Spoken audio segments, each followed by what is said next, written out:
All right. Good evening. I am so excited to see so many faces. I've been looking through there, and we've got a good number of people available. And I just want to make sure that you know that we are recording. We will, at the end, I will do a transfer over to YouTube, and those will be available. I'll send the link. If you would you please mute your, yeah, okay, mute your device so that we don't get the feedback, because then that'll all show up on the video and it'll be hard for those that are doing the video. One good thing about the video is that if you have a question, you can always go back and look at that section of the video. And I would say, sort of keep up with time of something that you think you might want to look at, write it down, and you can know about where to look in the video to find it. So that's a good reference point. The bad news about video is that if for some reason it doesn't transcribe and won't go into YouTube for some reason, there won't be a video. So I try really hard in the past, well, we haven't been doing this for 6 years, but for the past 3 years, I've only had one time when it didn't work, and Lord only knows why it didn't work, but it didn't. And I could not get it to convert. So we will hopefully not have that happen this semester. Okay, I just want to make sure that we get a good start. What's happening? What happened to, I'm seeing somebody's ceiling coming. When I was listening to the last part of Dr. Todd's explanations to you, it turned out that I think that was a really good start for you.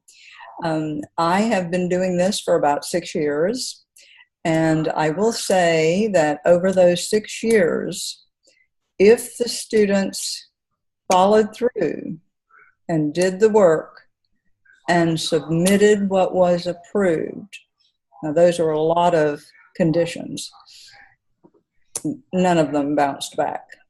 So we have to hit the ground running, and you just have to remember that if this were easy, everybody'd be doing it. Okay, so I tell you, just like I told my children, when you get a hard task, you just put one foot in front of the other, and you just keep your toes pointing in the right direction, and you give it all you got. You push the stone until it rolls, and I'll be right there trying to push with you. So we can get to the end, we can do it well, and you can learn how to be a super administrator, not so much because of me, but because you're going to do so much powerful work, and you're going to gain the respect of your teachers and your administration because you're going to do things that are good for your school. Okay, and that's where I am. I've taught grades K through 8. I was a biology teacher. I taught physical science. I taught did gifted ed resource. I wrote a elementary math program for gifted education back in the days before computer education.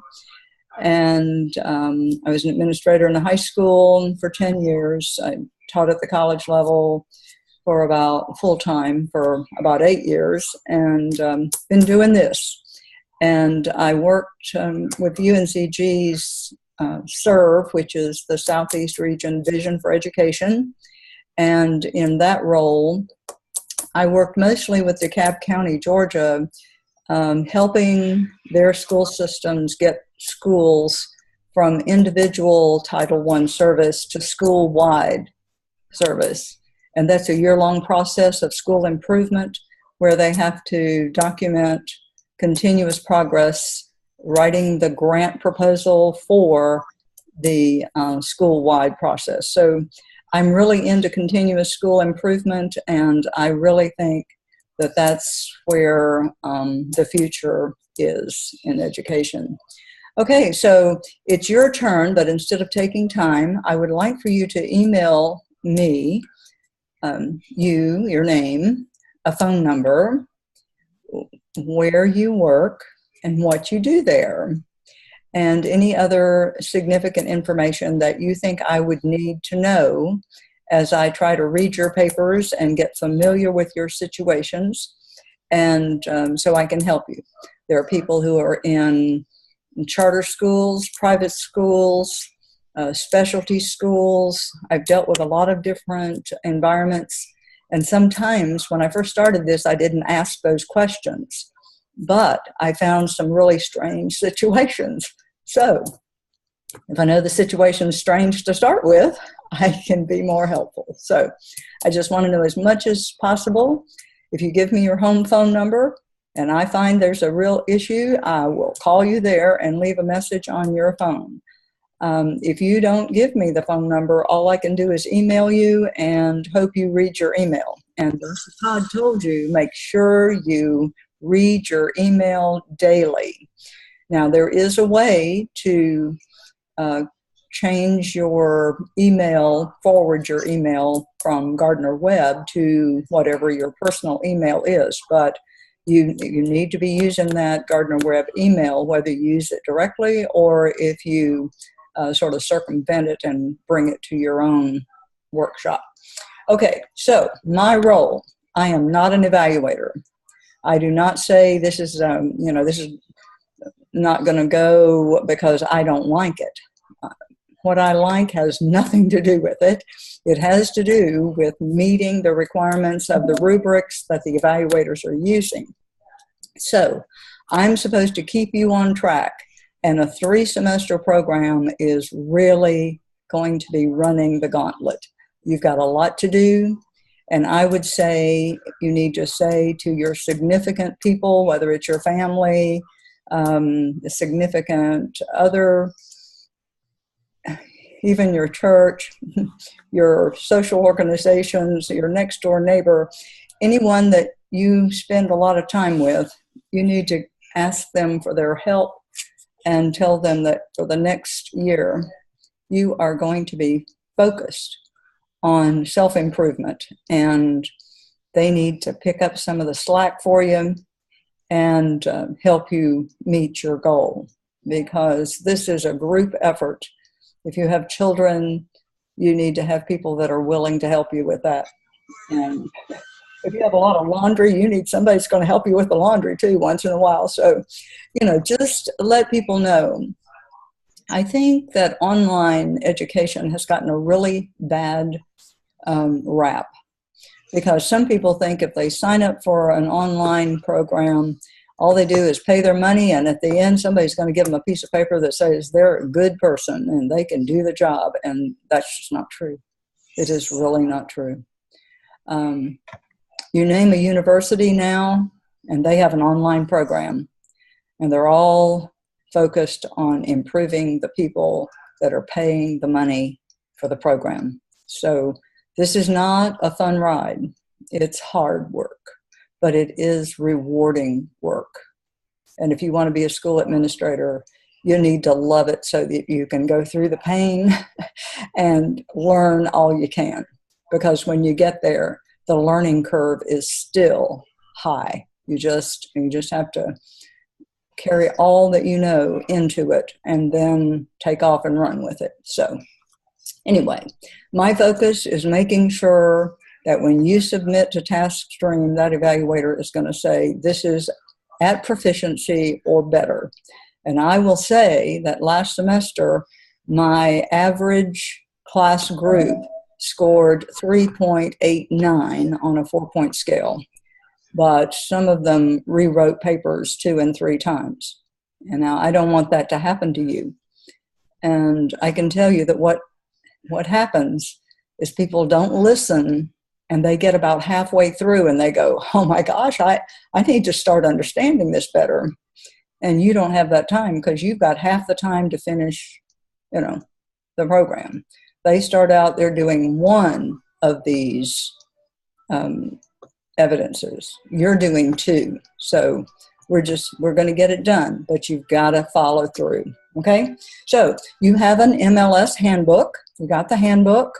You need to remember that just like in undergraduate and in your graduate program, the handbook, the syllabus, they are your contract with the university, and you have to fulfill the requirements in order to move on. So make sure you become familiar with the handbook, that you become familiar with the syllabus for your course and for the requirements of your portfolio.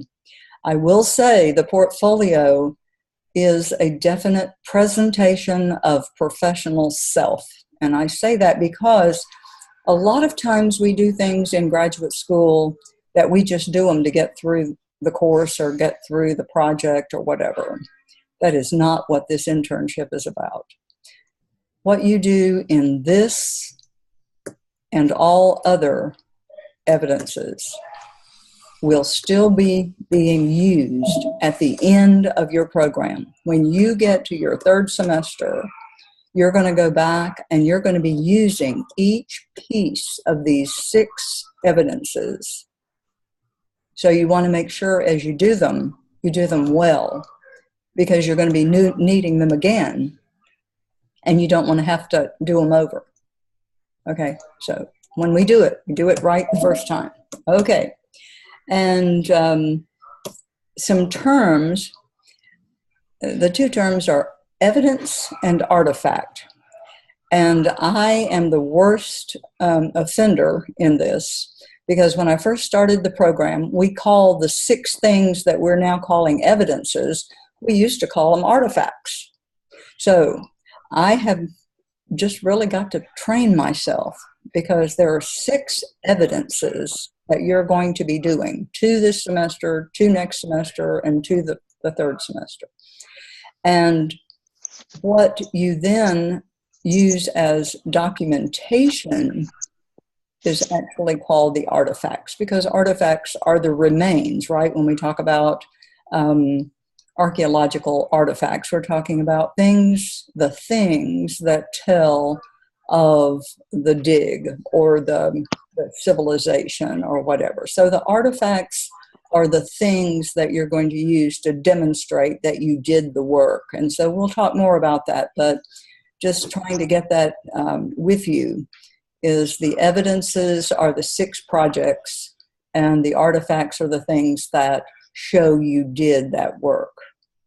Okay, there's a lot of terminology in this program, and I try very hard not to use it until absolutely necessary, so you can really take it in little bites. You know, it's the how do you eat an elephant? Well, it's 1 bite at a time. So know that there's a lot of other stuff out there we'll talk about, but you don't need it now, so we're not going to talk about it now. We're just going to focus on what you need to do this first evidence, okay? Now, Dr. Todd talks some about the peer review process, and I don't want to beat that to death, but I do want to say that there's, ooh, please, I don't know, somebody isn't muted. If you'll please mute, that would be great. The peer review process is one where you are going to be helping your peers to become better. And this is one of the best practices that you can really participate in during this time, because you've been on the receiving side of an evaluation as a teacher.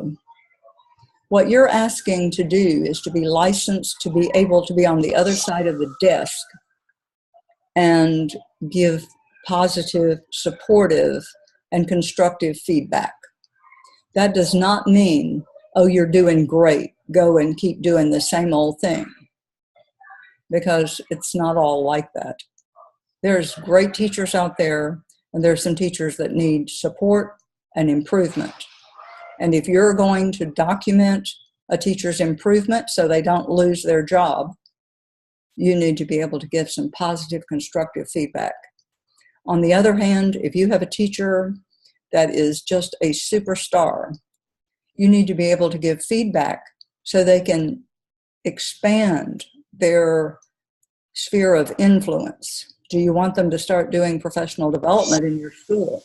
Do you want them to reach out and give professional development at some local conference or some regional conference or some national conference? You have to figure out how to continue to help these people grow as professionals. Now, how about the teacher that's not doing well, and in spite of all the work you're doing, they're still not doing well? You've still got to be able to give that positive, constructive, helpful feedback, and you've got to document that they're not doing it. That's tough stuff, honey, because that means that that person who has a family and possibly children or parents they're supporting and helping, whatever their personal situation, the professional situation is maybe that they're not doing what they're supposed to be doing, and it's your job to give that difficult feedback. And that's what you need to be practicing doing with these peer reviews. Now, on the other side of that, that means when somebody says, well, I don't see where you have met this part of the rubric. You say whatever, and the rubric says you need to say this plus more. Okay, so you need to figure out how to say that in a very positive way. And then on the receiving side, you need to be able to receive that in the spirit that it was given. It's really hard to open up to personal criticism. It is really hard. But I entreat you to look at the people in your group and say, these are my professional colleagues of the future. Make friends with them, support them, tell them when you see their slips tucked into their underwear, only your friend will do that. Tell them that there's spinach in their teeth. Tell them that their writing is not what it should be, that you found that they weren't using proper noun-verb agreement. You found that they had fragments. You found that they weren't using APA properly. You question whether this sentence is a good sentence. Is it, two fragments put together that still don't have a noun and verb that agree? When you read these papers, read them to lift these people up that you have taken the responsibility to help develop into good administrators. Okay, because what I find is the people, it doesn't matter what state you're in. You can talk across state lines now using computers and cell phones, and you may have a person that you develop a relationship with, and that person may be way away geographically, but they can be as close as your phone. And when you get to be an administrator, you can't go in the teacher's lounge and fuss about the way things are like you do when you're teachers. It's a very lonely place, because no matter what relationship you have with your teachers, if something comes up and you need to deal with a relationship situation, you've got to deal with it professionally. And it may mean that all those things you've told them in confidence suddenly aren't as important to them to be confident. And I just say that, it's hard to believe, but it's true. And if you can just believe an old woman instead of having to have the experience, I feel I've done a great service for education. So anyway, so make sure that you lift each other up, that you try to help each other. Don't just go through the rubric and say, oh, the other, you did fine. I like the way you did this. I like the way you did that. And then I read the paper and send it back that it doesn't meet APA. It doesn't have, there are 6 sentences in this paper that are really not well done. You didn't include 3 sources here where you were supposed to. And so it's going to come back if you don't, add 1 or 2 more. So help each other that way. Okay, enough about that. The evaluation cycle. Now, you're going to write the paper, and that paper is supposed to be APA, It's supposed to be one document. Don't send pieces of documents. I've had people send me a piece of the document and say, how is this?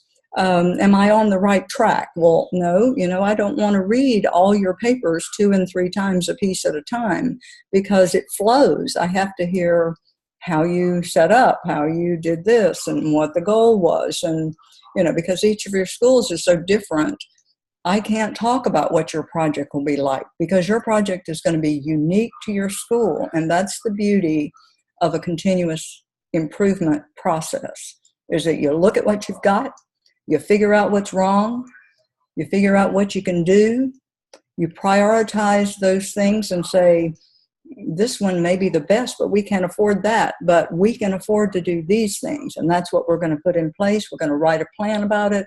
We're going to have some benchmarks. We're going to get there. And so that's the process, and that's what you're going to do. And then there's Dr. Todd, and Dr. Todd is teaching content about student leadership, about student learning, and later in the semester about teacher empowerment and leadership. Okay, that's a content-heavy course that you're taking. What you're doing in the internship is translating the content into action. And so her work centers on the content and the peer review process, making sure that that happens. She has a rubric she goes by. Now, when she says this paper is ready to go to Dr. Tillman, she's not saying that the paper is a quality paper. She's just saying that you've written the paper. As she looks at it, there's not a glaring error. You didn't leave out a whole piece of the paper. It looks okay. You've attached the peer review requirement paperwork, and you've attached a link to the ones that you have to have a group Zoom conference about the peer review process. That's what her rubric basically says. So when all that's done, then you send it to me. So that's why her deadline is just a day or so ahead of mine, because once you get the information back from her, the only thing that would slow you down would be for her to say that you need to do something about adding a whole section if you left something out. And then you'd need to contact me and we'd need to work out why the paper's going to be late. Okay. Now, I can't make you turn the paper in on time, but I can tell you that the process of this is going to be, we're going to what I call dissect the task, okay, which we'll do task 1 tonight. The next week, we will review and answer any questions you have about that task. And we'll talk about competencies that you should be feeling that you're developing with that task. And the next week, the task is due. And that's the way this program rolls all the way to the end. Because on the second week, when we're introducing, we'll review, and I'll introduce task 2. And the next week, when that is due, the first task is due, you'll be turning in, and we'll be reviewing the next task. And so it goes right on through to the end. And there's one time when you'll be doing 2 tasks at the same time, but one of them is a smaller task. So it's paced out. So if you hang with me and you keep it going, you're going to get there. Now there's an extra week at the end. And when you look at it, you go, oh, well, we're going to finish early. Well, I will pray that you will finish early, because that means I might have Thanksgiving that I can share with my family, or it may mean that I can actually go Christmas shopping. So I'm going to really hope that you finish at that time. But that week is built in, because if it's not done well, I won't release it to task stream until you get it right. If you're still hanging in there and you want to get it right, we'll work on it as long as we possibly can. And that extra week, you have to turn it into task stream. And if it comes back and says it's less than proficient, then you need to contact me that day that you get that, because we have to do an action plan that says what, because the evaluator will tell you why it didn't meet muster, and you will redo that and document what you changed, send it back to the evaluator. And that week is what that's for. If it comes back, you have 2 or 3 days to get it redone and send it back in so that we can get the paper to proficiency and get you a decent grade, because the grades are due December the 15th. I have to have grades in, and I will have my grades in on time. And I just ask you to please make sure that we stay together. I want you to become familiar with the Blackboard shell, and Dr. Todd sort of discussed this a little bit. There are 2 sections there. There's one, the discussion board for review, and the discussion board for evaluation. The discussion board for review is where you will submit your tasks as they're done. Do not submit it to evaluation. That is only after it has been approved to go there. Just make sure that you follow directions. You put it in review, and I'll tell you what to do with it once it's in review, okay? So we just need to make sure everybody's got that terminology correct, and it's the same as Dr. Todd. So, you know, it won't be hard to get. It's just make sure that when you're putting it in the right place. So just not using the evaluation. Okay, let's look at the big overview. I want to make sure it's really important to me. I'm a big picture person, so I want you to see the big picture of what you're doing in this analysis and action plan for student learning. And we call it the AAPSL. And I try to use the words for a while because I know it's terrible to have people throwing acronyms at you and you're trying to figure it out. So, you know, it's, you know, AAPSL, you know, it, after a while, they'll just roll off your tongue. So don't worry about it. But I just want you to focus on the student learning part of it. So this is really the continuous progress model in action. Task 1, you're going to set up a PLC. And if you're not using PLCs in your school, that's fine. You're going to do some research about PLC principles and what a PLC is, what it should be doing when you read it. I've had students say, well, gosh, I didn't know a PLC was supposed to do that. We don't do that in my school. So you can do a little helping to make sure people understand really what a PLC is supposed to be doing. And then once you do that research and understand that, you're supposed to be able to look at it and think about what course of action might we be thinking about. Task 2, once you've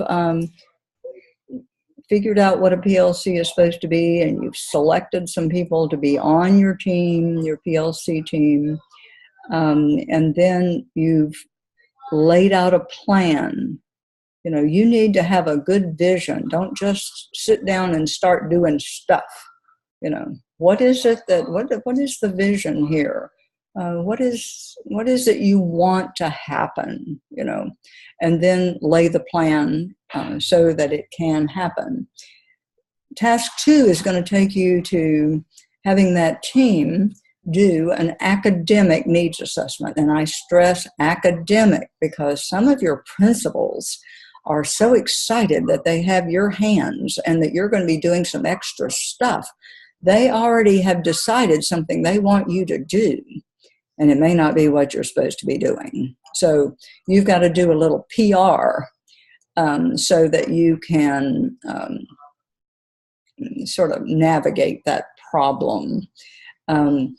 We're not doing discipline, and I've had people say, oh, but discipline is so closely tied to academic learning. You're absolutely right, but that's not what we're doing here. Later on, when we start doing climate, maybe discipline might fold right in there, but that's not what we're doing now. What we're doing now is student learning. Academic focus for that needs assessment. So you're going to be in 2, you'll do a needs assessment, and you'll be familiarizing with all that research, and you'll be looking at data. And by the way, the word data has a plural verb. Please practice using data are.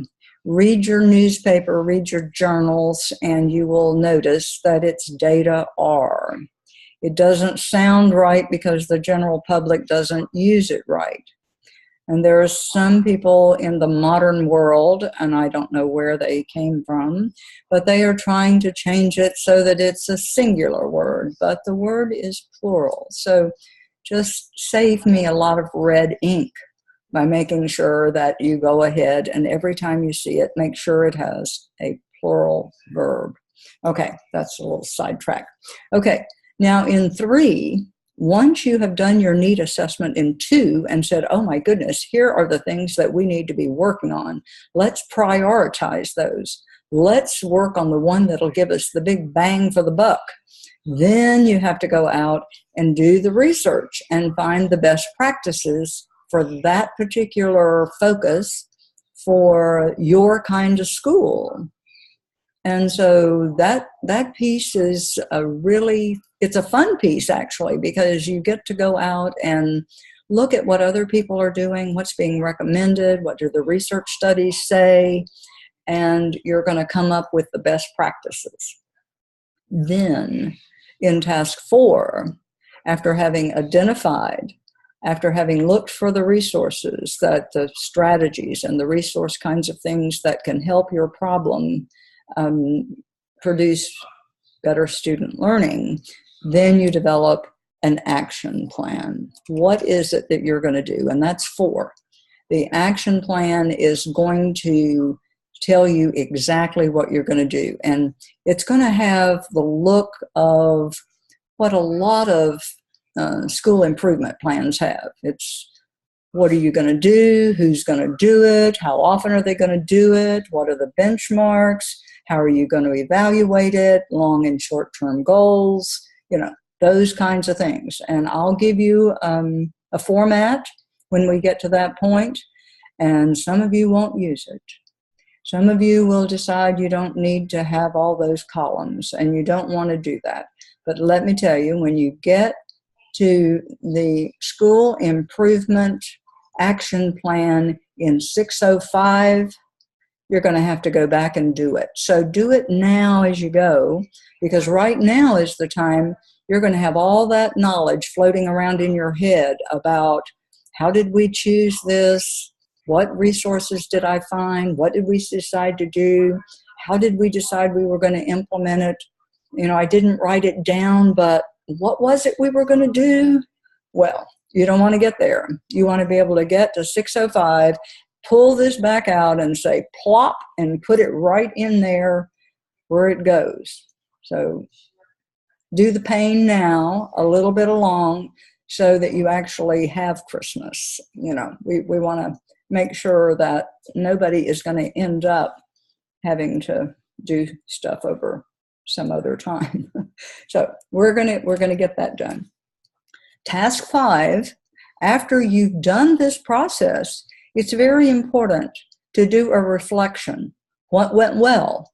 What would I do again? What would I never try to do? I would do something else instead. Here's what I've learned, kind of thing.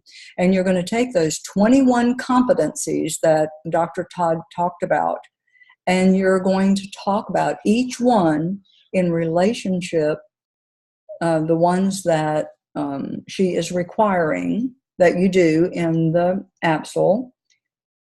How did you improve? How did you work on that competency in this evidence?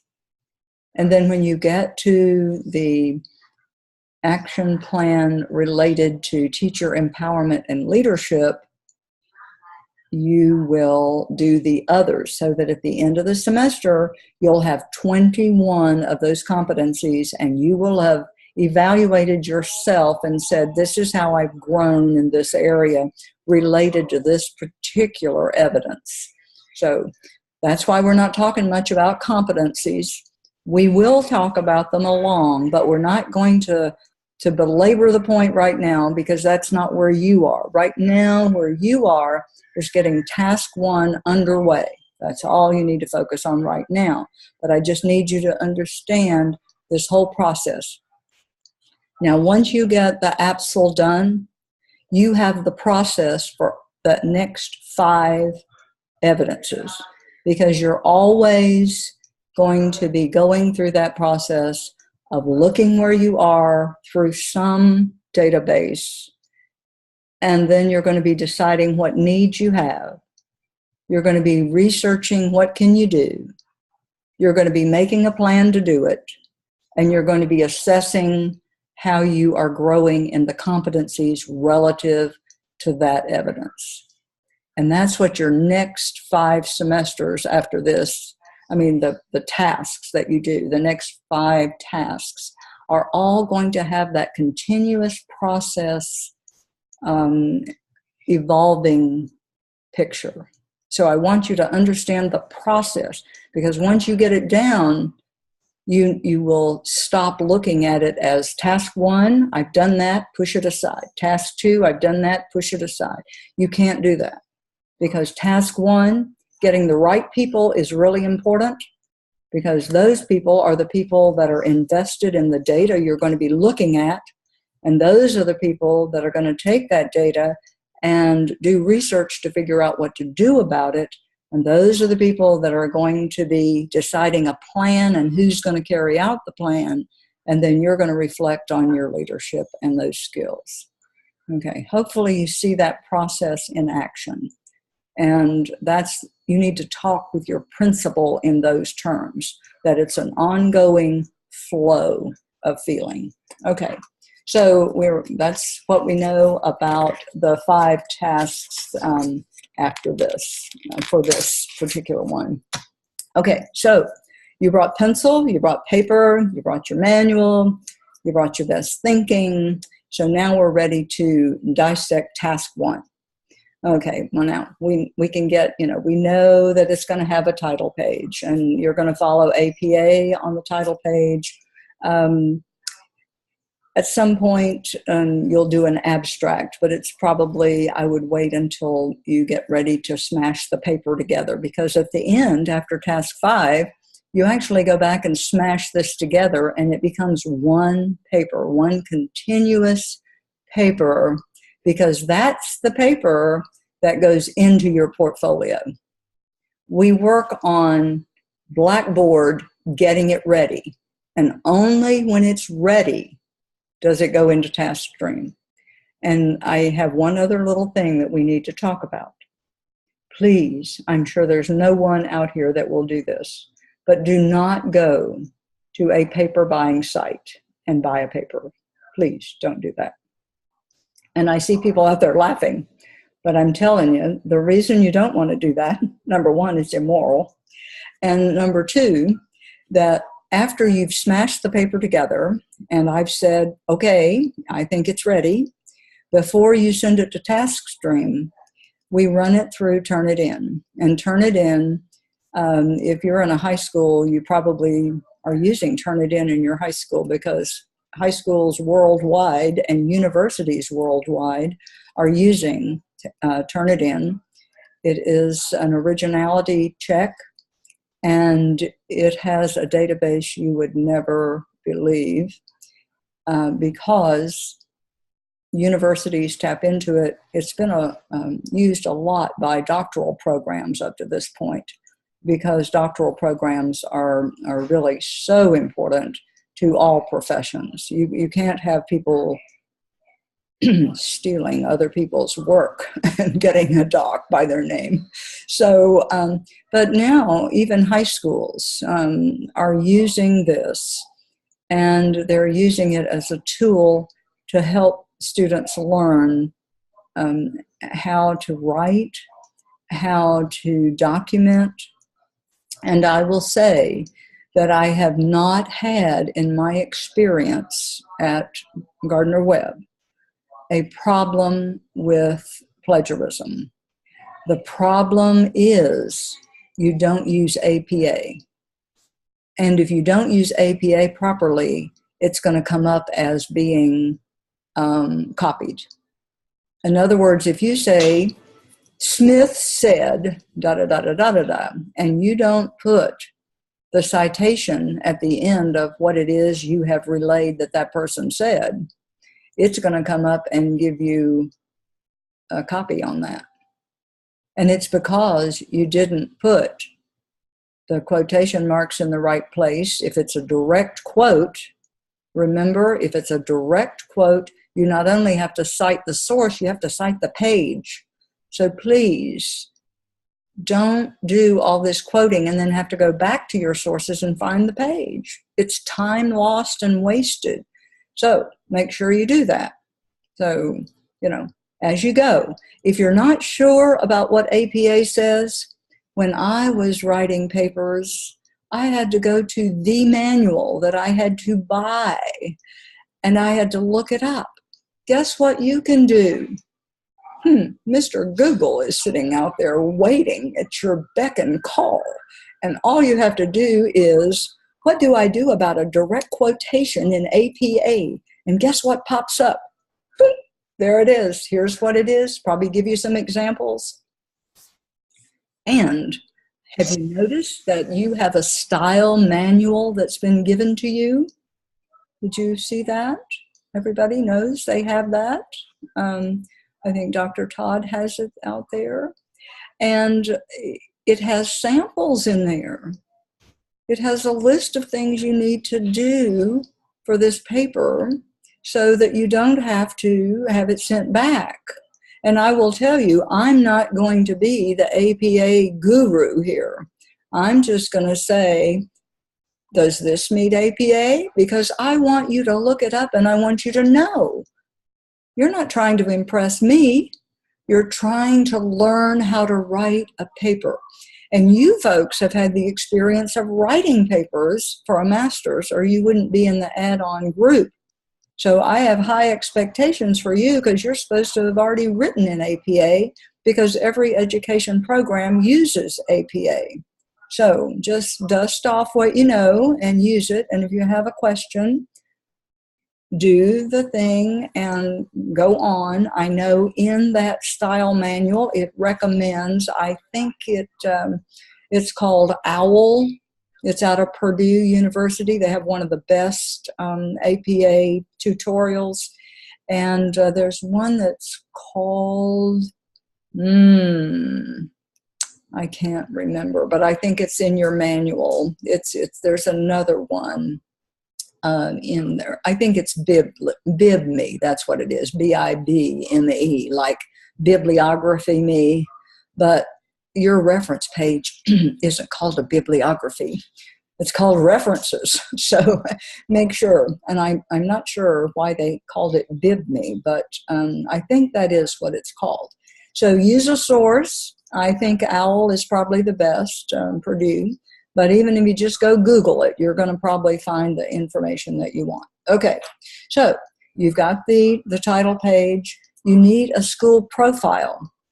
Now, a school profile is more than, I teach at this particular school and it has this many students and it's located in this spot. Okay, and the best thing I can tell you is to go to your style manual, because Dr. Wilson that put that manual together for us, thank you again, Rebecca, has an example of a school profile. I mean, that's what she chose to use in her sample of what a paper should look like. So if you read through that in the style manual, you will have a really nice example of the kinds of things you can put in your school profile. Now, I entreat you, do a good job of that profile, because you're going to need a school profile with almost every one of these evidences. So some of them you can just cut and paste the profile and that'll be fine. Some of them you'll have to add some other specific information about the evidence that you're developing. But your school profile is basically the same unless you change schools, and that's a whole nother discussion. And we'll do that some other time. But your school profile is your school profile. Once you get it, you may have to add some stuff to it, but make it good so you don't have to add too much to it. Read the one in the manual and try to do a really nice job of that. It will not go to waste. Okay, let's just leave it at that. That's good. Okay, now researching the PLC. You need, Dr. Todd told you to make sure that you use DeFore. Yes. And if Dr. Todd says you need to use it, guess what? I know Dr. Todd said that, and so I'm looking for it as a requirement. If your teacher, your professor tells you that this is an important researcher, you need to read that researcher. Now, you need some other people too, but you need to know the researchers in each of these 6 evidences that you're developing in your program. You need to be able to cite at least one of those researchers when you get in an interview and somebody says, talk to me a little bit about PLCs and what you'll be using them for in your school. Well, wouldn't it be nice to be able to pull out one name and be able to say, well, in my research with DeFore, I found blah, blah, blah, blah, blah. Now, you got to be able to do that. And if you can do that in 6 different tasks, you're going to sound really good, because these tasks are covering the things that are important in a school in order to have a well-run school. So get those researchers down. Now, what kind of research? Do not, I say do not use Wikipedia. I am not a Wikipedia fan. It's fine for just those little social tidbits out there. This is not a professional site. Do not. And let me tell you, when it's run through task, the Turnitin, it tells you exactly, not just that it was copied, but where it was copied. It gives you access to the original document. You have all that. So if it's from Wikipedia or from one of those, I can purchase a paper about PLCs from this particular site for only $29.95, it'll show up. It'll say this is from here, and you can see the paper it was copied from. So, you know, nobody's going to go there. But I just want you to realize that that's part of what the world is going to these days. And so we're not going to go there. Look for professional journals. If you're a member of PDK, and if you're not, you ought to know why. Phi Delta Kappa is you just need, they put out great journals. There are education journals out there. If you're in an elementary school, there's an elementary national principals organization. There's a high school one. There's a middle school one. The Association for Supervision and Curriculum Development puts out a wonderful journal. And these are, the Phi Delta Kappa one, for example, is for principals mostly, but it's also for people that are in roles of any kind of leadership in school.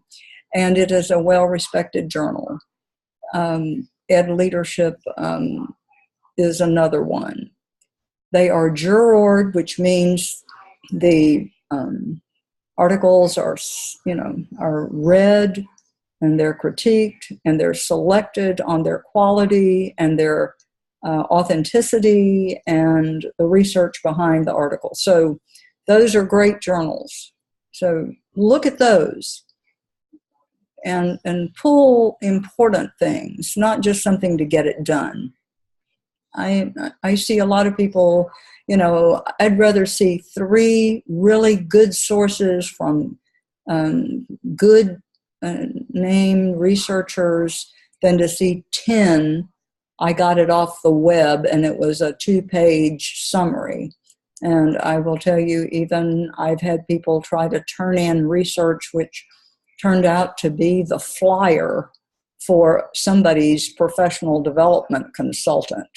So, that's not research. We want to do the research, not so much because I want you to do it, but because you need to be able to be familiar with this research.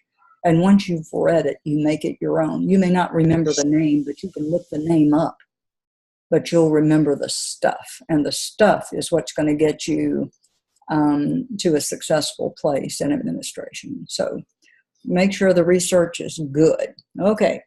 Then you're going to describe the design of the PLC. What do you anticipate they're going to be doing? They're going to be looking at this data. They're going to be, what is it that you see that this PLC is going to be doing? Not doing it. You don't go out and have them look at all the data and do all that now. This task is just getting that PLC set up and having a vision for what they're going to be doing. So what's going to be happening? What will you be using in your research? You will be maybe looking at the report card, if you're maybe EOGs or EOCs based on your level, your EVOS material.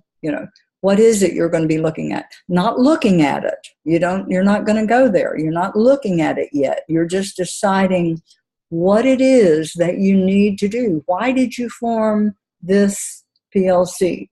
Okay, so what is it? And then any other data. You may have lots of different things in your school.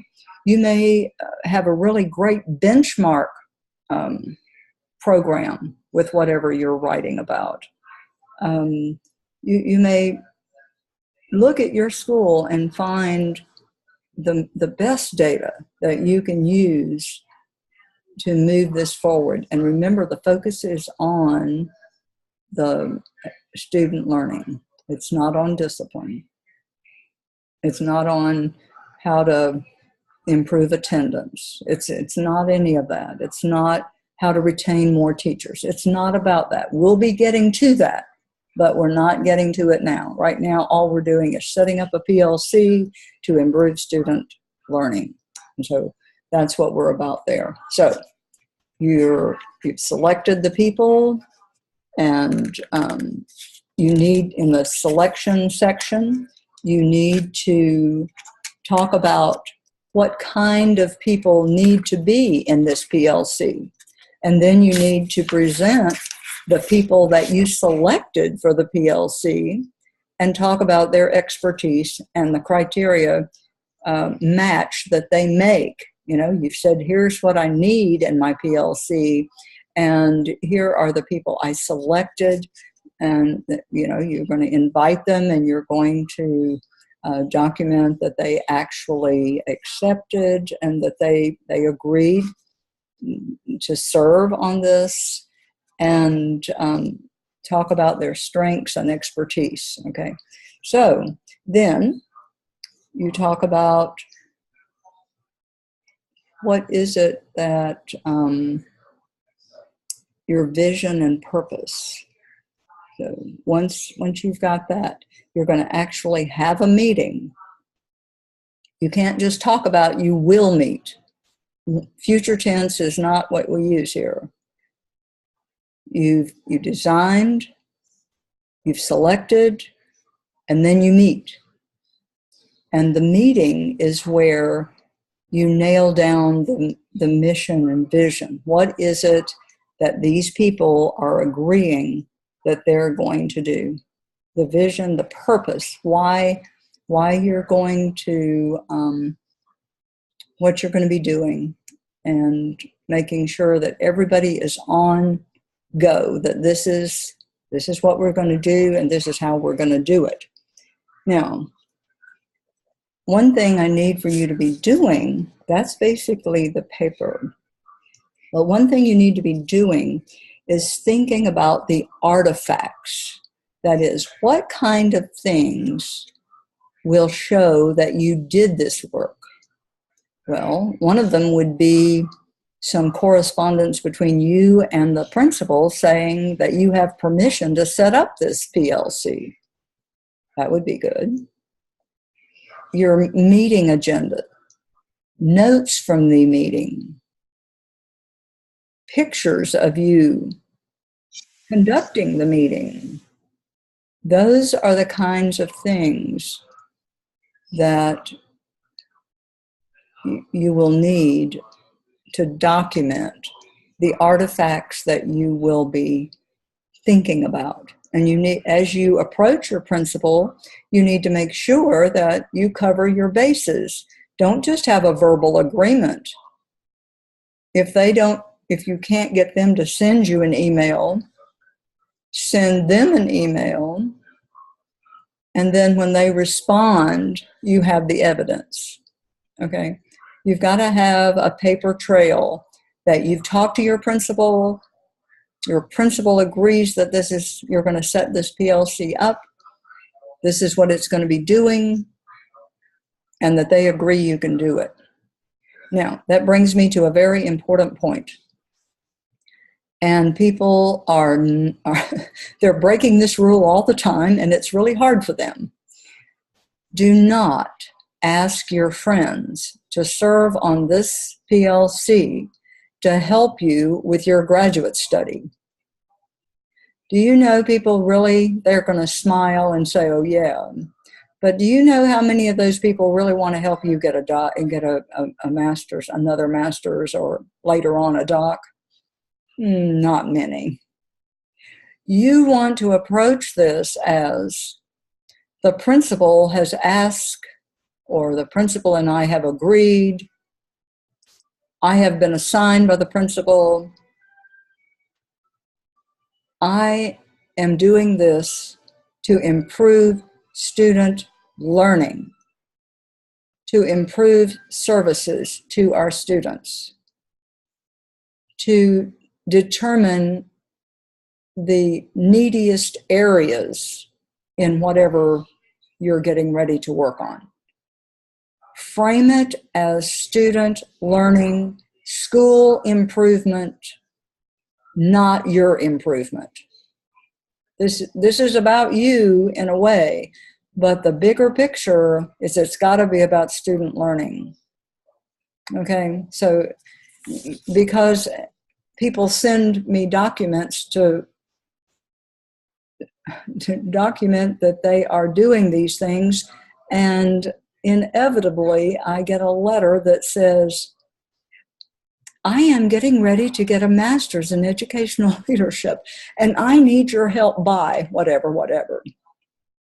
That is not what you need to be saying.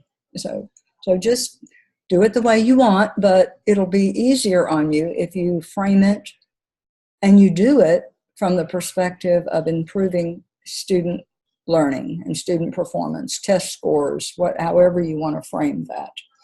Okay, so the things that you might have then would be the agenda, the meeting notes or pictures, and I ask you to attach those things as regular documents. If it's a Word document, just attach it.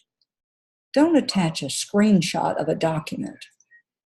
I know you're supposed to be able to put the cursor on there and you can expand it and see it in whatever size you want, but you know, about 20% of the time that doesn't work.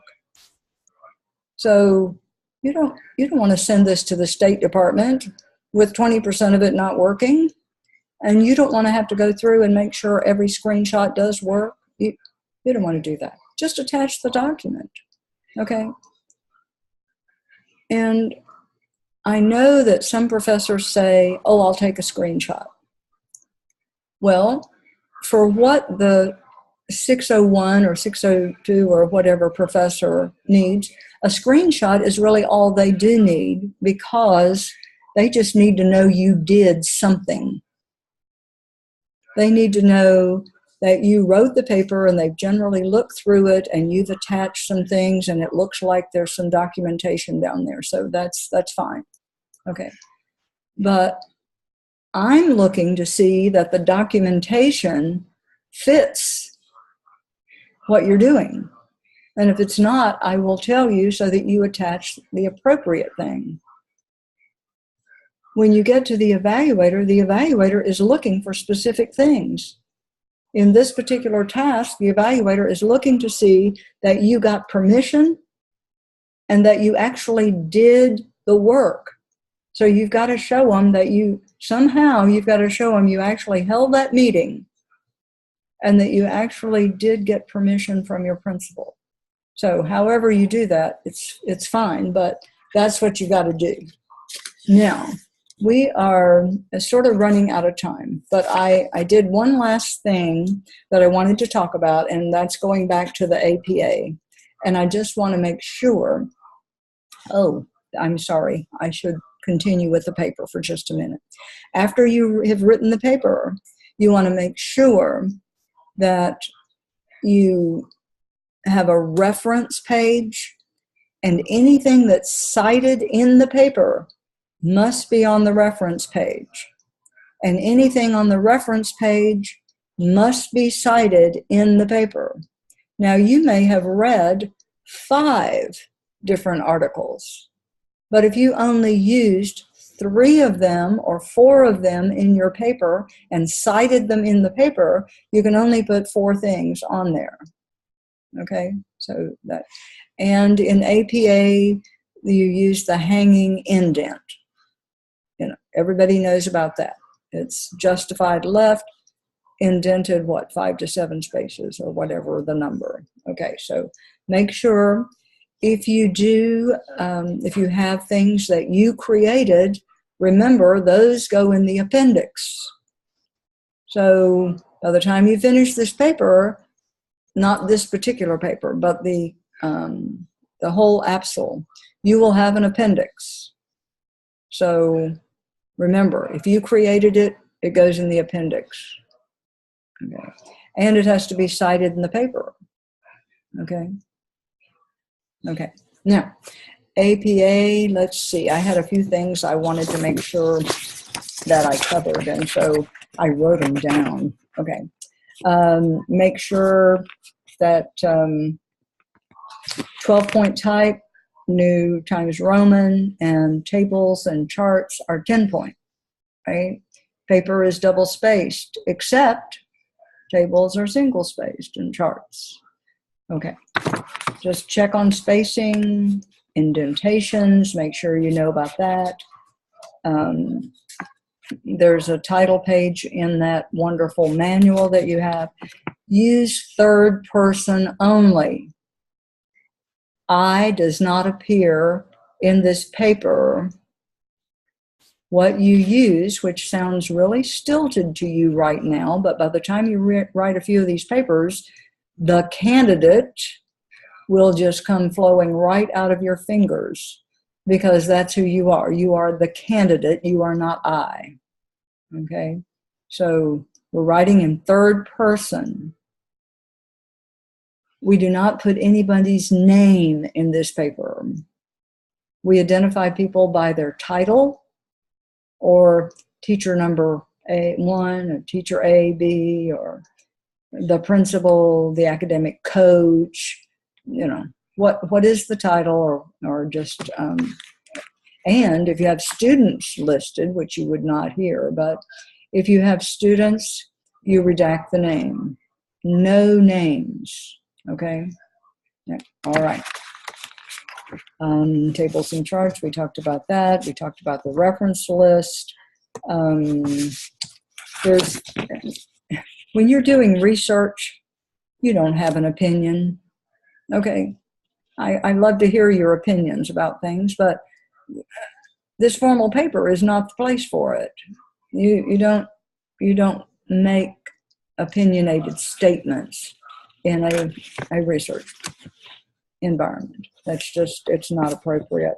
So leave that out. It's formal register only. And when I say formal register only, I mean it has to be formal and serious, not informal and cute. It's not a place for using, funny little sayings. No colloquialisms, none of that. We're looking for good structure. You do not have to write 3-line sentences. Your evaluator will not be impressed by a sentence that is 3 lines long, that is improperly punctuated and has poor noun-verb agreement. So it's better. I used to think that the longer my sentences were, the better I was. And when I did my doctoral work, my chair said, "Would you please stop writing those long sentences? I want to be able to read the sentence. I want it crisp. I want a noun and a verb, and I want content. Give me content." And so I'm saying that to you. If you give me content, it doesn't have to be a long, drawn-out paper, but it has to have every bit of content that's needed. And the richer and fuller the content, the better the paper, okay? So, hot links. Hot links do not belong in this paper. You do a citation, and you put the reference, and if the reader wants to go there, they'll go there through the reference. Okay, so don't talk about the North Carolina report card or the advanced ed information and put a hot link to it. And that's not the way you do it. It's cited and then it's referenced at the end. Okay. And at the end, after you've done all 5 of these tasks for the AAPSL and you combine the paper, you compile the paper, then you'll do an abstract for that final paper so that it will be one continuous document that is well written, and then you've finished. Okay. And so at that point, I would say, what have we not covered about task 1 that you still wonder about? Just because we're 8 minutes over doesn't mean you can't ask questions. And I would say, if you have something you need to do now, it's okay. I'm not going to be fussy if you leave. When we start Q&A, if you have no questions and you want to hit the road, that's fine. Just remember, though, somebody else's question may be the question you didn't even think about. So, yes, just unmute and give me the question. Yes, Ms. Burris. I just wanted to double check. The work for this week is basically the reading, and then our task 1, our paper, is due September 9th by 9 o'clock, correct?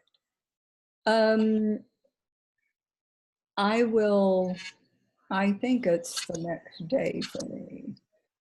Dr. Todd has the day that she has.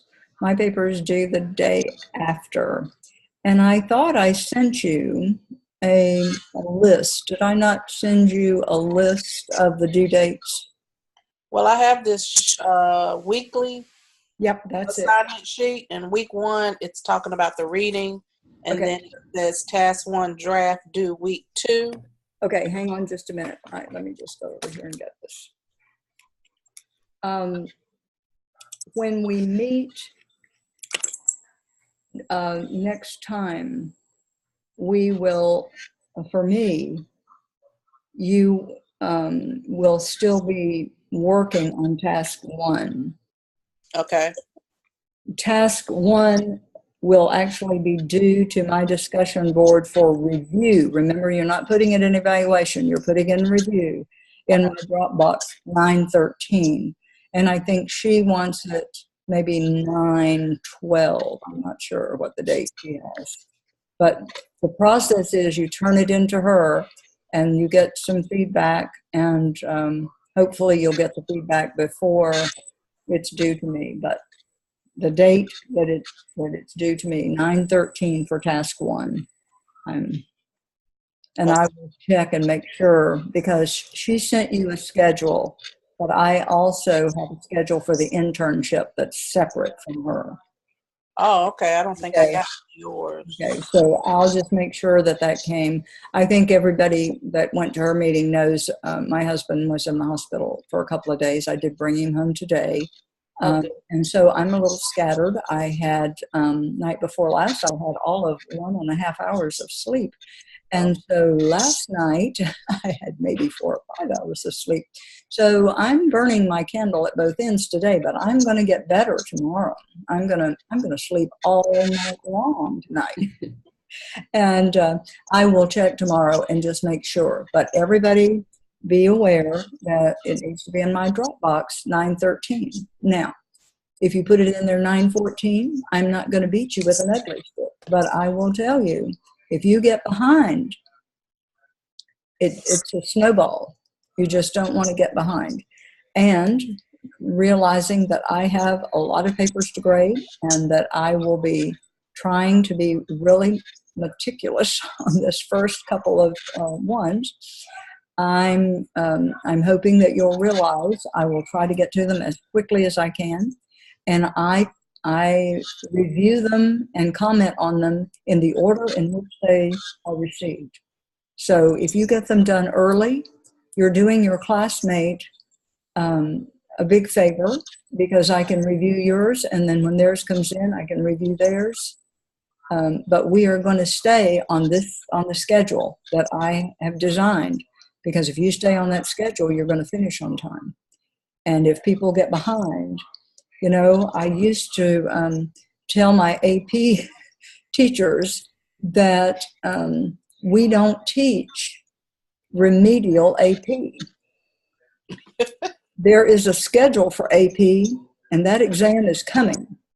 And you stay on that schedule, and if the kids can't keep up, I will approve them being sent to the honors class, where they can just pick right up, because the honors people aren't moving at the speed that the AP class is moving, and they'll just do fine. And it helped the students, and it helped the teacher, because the teacher was trying to carry everybody along at the same time for fear that somebody would get left behind. But I can't do that. I will stick to this pace, and I will help you all I can. And that comes to the fact that I have office hours, and I will send you the office hour list. And I will be there from 7 to 8 every Sunday evening. And if no one comes before 7:15 or 7:20, I'll close the meeting, because I don't want to sit there and do nothing. I'll have your papers that I need to be grading, and I'll go grade papers. But if you want to come and you can't come until 7:30, then you need to email me and say, I would really like to meet at 7:30, and I will wait for you. That's fine. I just need to know that you're coming. And if you're not there at 7:15 or 7:20, I'm going to close the meeting. But if you want to make an appointment and say I'm coming at 7:45, I'll be glad to do that. But I've got to know you're coming if you're coming after 7:15 or 7:20. And if you can't come on Sunday, but you really need to Zoom with me, call me, email me. We'll set a time. I will try really hard, unless I'm doing something that's on my calendar. I live and die by my calendar. So what it says on my calendar is what I do. And if you say I want to Zoom on Saturday afternoon at 3:30 and it's open on my calendar, I'm going to put on my calendar Zoom with whomever it is. And I'll be there. I'll set up the Zoom and we'll do it. Okay? I am available. I just don't like to be abused, please. And one more quick question. Uh-huh. I know it's the beginning of the school year, so I'm kind of getting a little, I guess, anxiety about emailing the teachers and asking them the way you said to ask them, after I get permission from my principal. Yep. About maybe no one has time, because I know I don't have any extra time to do anything else with this school and work. We're not asking, sometimes we're not asking for them to, it depends on what the principal says. If the principal says, oh, that's a really good idea, then maybe if the principal says it's going to happen, maybe that's how you word your email. Okay. We need to learn to, you can't assume authority. If the principal didn't say, then don't say the principal said. Right. But I've been talking with Mr. Whoever or Mrs. Whomever, and we are looking at setting up a PLC related to this topic. And in discussion with him, your name came up, and I'm asking if you would be able to meet with us on whatever day at whatever time. Let me know. Okay. We need to learn to document ourselves, to ask people to do things in a way that tells them that they really need to do it. And that's an art. You have to, if you're going to be an administrator, you don't want to offend half the world. It takes a long time to build a friendship and a respectful relationship, and it takes one lousy memo to mess it up.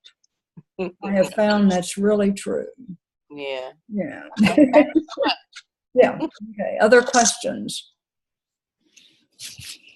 Well, I don't see any other hands. I have one. I'm sorry. Okay. Yes. Go ahead. I'm a little bit confused about where we're submitting. I didn't realize we were submitting the same assignment to 2 different places. So. Oh, good. I am so glad you asked that. Okay, that means I didn't explain it carefully. Thank you for asking. Dr. Todd has a Blackboard site for her class. I have a Blackboard site for my internship. And you submit the papers to her site for the class, and then you submit the papers to my Blackboard site for my class. Now, I'm not sure, I can see my side of the site, but I don't know. I think that maybe Friday is going to be the time that those sites open. If you can't find it, you'll be able to find that internship. Okay. So if you can't find it, you get back with me. Okay. Does everybody understand that you have 2 shells? You submit it to Dr. Todd, and for her due dates. You submit it to me for my due dates. Okay. Thank you. Your show isn't up yet, so I guess sorry, she's crying. Sorry. No, that's okay. We love motherhood. Yeah. I don't see your shell yet, so I guess that's why I was confused. Okay, that's fine. Just hang in there, and by the time we get to 9:13, you'll have it. Okay. Okay. Thank you. Okay. And it's good to know you don't have it, because that means I have posted on there all of our due dates and all of our office hour dates and all of the assignment. So when that's open, that'll help you. But I can send you the information too. And that was very helpful to everyone. I'll just send it. Yeah. Thank you. Other questions? See, that was a good question. And some of you may not have even realized that it wasn't open yet, so you would have panicked. So what other questions come to mind? I have a quick question. I was wondering if we do most of our work in Google Docs, if we download as a Word document or a PDF to send in. You need to do the Word document. I had a student last semester that I thought she was not going to graduate on time because she had used Google Docs. And what happens, she had somehow set it up where you had to go into her file to get the document. And every time the evaluator would click on the document, it would say, you don't have access to this. Mm-hmm. And of course they didn't. So the easiest thing is to just save it in Word, attach the Word document. Again, that's an excellent question. And like if you go out and you use SurveyMonkey in the future, make sure you have a copy of the survey that you can post. Just make a Word document, because you can't get into that if you're not one of the people that's supposed to get into it, Other questions? I have a question. Okay. I was wondering, at what point should we have the meeting? After we get approval for the participants and everything? Yes, and you need to do that right away. Talk to your principal. Make sure that it's okay. Quickly select your people and get in touch with them, and have your meeting after you've done all of the work that needs to be, the background work, after you've done the research, because you want to share some of that research with them when you meet, right? Yeah, so you want to be knowledgeable and be able to make a good argument for doing this project. And the argument can come through some of the research that you've done. So yes, it's in that order. Okay. Thank you. Other questions? I have a question. All right. I have never documented data before. So if it's data that's coming from the county, EOG, EVOS, what have you, are we going to discuss how that would be documented as far as where it would go in the resources? Because if it's not something I create, it wouldn't go in the appendix, but how would I cite that? Well, if you go to APA, it'll show you how to cite something that you bring in from the web. Okay. You're not going to just put the hot link right there. You're going to show like you got it from the State Department. So you're going to document it as a State Department item for the report card, for example. Or so it's like my resource is actually coming through our area superintendent's office. I would need to find out where that comes from, where he originates that. Yes, where that comes from. The name of the name of the source, whatever that source is. Okay. Yeah. Thank you. Mm-hmm. Along those same lines, so if we take the information and put it in our own spreadsheets, do we still need to document where it originally came from? Oh, yeah. Yeah. It's not your data. Right. So we would just do that on the spreadsheet itself, where the data came from? Most students, if you're presenting the data and you're going to put it maybe in a table. Mm-hmm.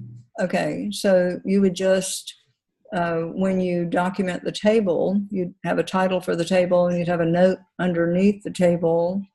Okay. So instead of attaching a full document, we would embed it within the paper itself. Yes, and the process is not usually. The process is you talk about the information and then you put the table.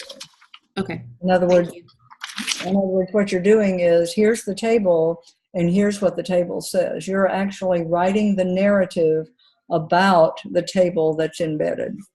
Okay, thank you. Yes. Other questions? Yes, I have a question. Uh-huh. I know that you said for our PLC, it should be student-based as far as to help them learn. If I wanted to look at the at-risk and how to move them toward graduation to help improve our graduation rate, would that be acceptable, or do I need to stick with content, like within my Well, content? the content is probably the problem. So maybe you're in a high school, so we would be looking at the, say, end of course in either language arts or that kind of, what is it that's the main stumbling block.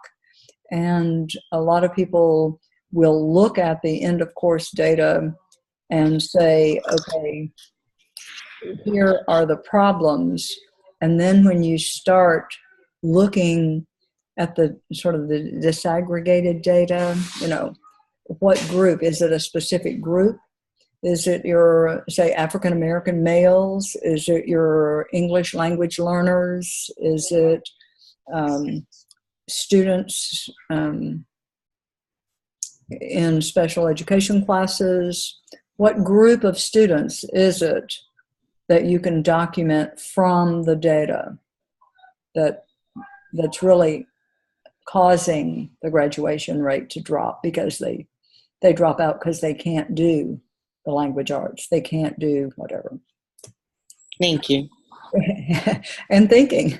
But the problem may be that vocabulary. It may be, if the scores are low in your algebra geometry requirement, maybe it's because they can't read the problems. Do they do better in the computation, for example, better than problem solving?